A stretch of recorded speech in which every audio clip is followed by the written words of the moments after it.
বৃহস্পতিবার যুবভারতী ক্রীড়াঙ্গনে মহামারান স্পোর্টিংকে ৩-১ গোলে হারিয়ে ডুরান্ট কাপ অভিযান শুরু করল মোহনবাগান। আর সেই জয়ের রেশ ধরেই বৃহস্পতিবার মধ্যরাতে কলকাতায় পা রাখলেন সবুজ মেরুন ব্রিগেডের হেড কোচ হোসে মলিনা।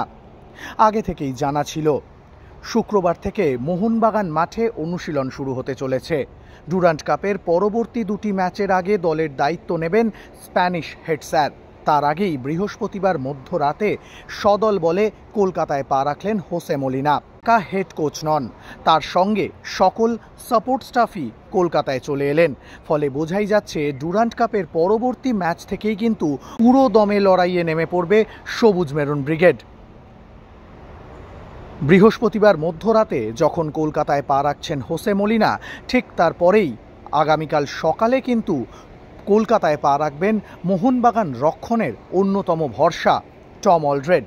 শুক্রবার বিকেলেই অনুশীলন। হোসে মলিনাকে সম্ভবত অনুশীলনে দেখা যেতে চলেছে, তবে টম অলড্রেডকে অনুশীলনে দেখা যাবে কিনা সেটা হয়তো সময়ই বলবে। প্রেস স্পোর্টসের পর্দায় দেখে নেওয়া যাক বাগান কোচ হোসে মলিনার কলকাতায় পা রাখার মুহূর্ত। Hopefully we have a great season again. One more time. Thank you. Molina! Thank you. Molina! Molina!